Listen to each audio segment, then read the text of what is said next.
जाकर नाम सुनत शुभ होई, मोरे ग्रह आवा प्रभु सोई।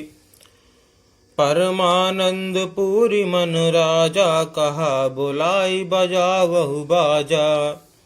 अर्थात जिनका नाम सुनने से ही कल्याण होता है, वही प्रभु मेरे घर आए हैं। यह सोचकर राजा का मन परम आनंद से पूर्ण हो गया। उन्होंने बाजे वालों को बुलाकर कहा कि बाजा बजाओ। गुरु वशिष्ठ कहाँ गयऊ हकारा, आए दुजन सहित नपदारा।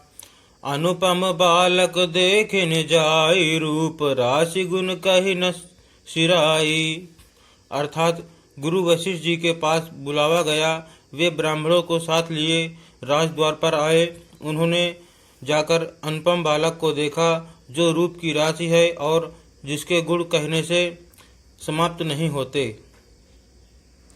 नंदी मुख सराध करि, जात कर्म सब कीन। हाटक धेनु बसन मनि, नप विप्रन कह दीन।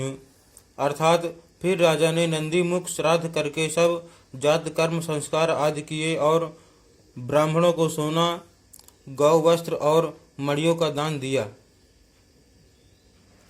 ध्वज पताक तोरण पुर छावा, कही न जाय जहि भांति बनावा। सुमन वृष्टि आकाश ते होई, ब्रह्मानंद मगन सब लोई। अर्थात ध्वजा पताका और तोरणों से नगर छा गया। जिस प्रकार से वह सजाया गया उसका तो वर्णन ही नहीं हो सकता। आकाश से फूलों की वर्षा हो रही है। सब लोग ब्रह्म आनंद में मग्न हैं। वृंद वृंद मिली चली लुगाई, सहज सिंगार किए उठी धाई। कनक कलश मंगल भरि थारा, गावत पैठई भूप दुआरा।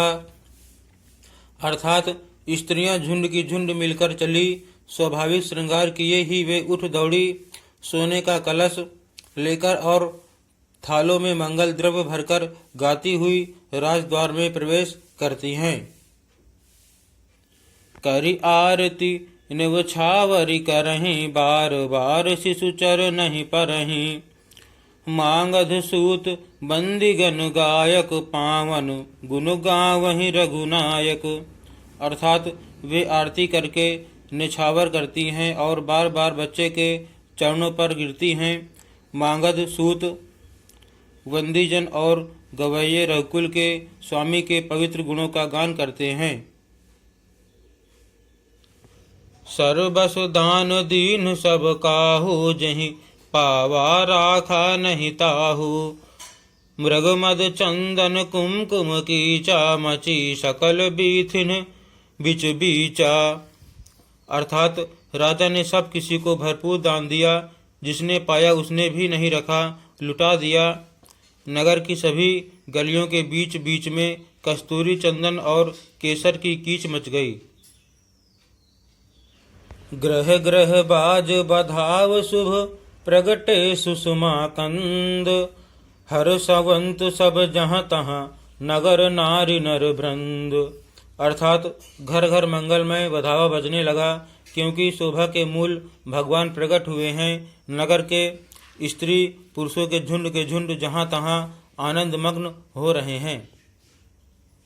कय कय सुता सुमित्रा दो, सुंदर सुत जनमत भय ओ। वह सुख संपत्ति समय समाजा, कही न सकई सारद अहिराजा। अर्थात कैकेयी और सुमित्रा इन दोनों ने भी सुंदर पुत्रों को जन्म दिया। उस सुख संपत्ति समय और समाज का वर्णन सरस्वती और सर्पों के राजा शिव जी भी नहीं कर सकते। अवधपुरी सोहै एहि भांति, प्रभु मिलन आई जनुराति।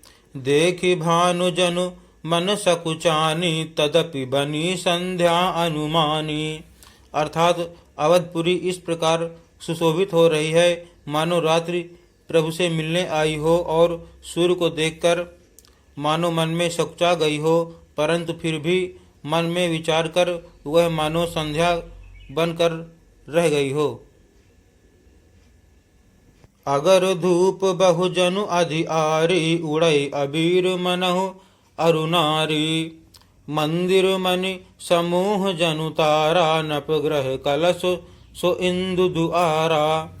अर्थात अगर की धूप का बहुत सा धुआं मानो संध्या का अंधकार है और जो अबीर उड़ रहा है वह उसकी ललाई है।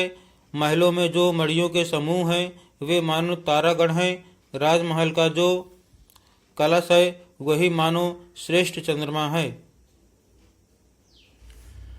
भवन वेद ध्वनि अति मृदुबानी जनु खग मुखर समय जनुसानी।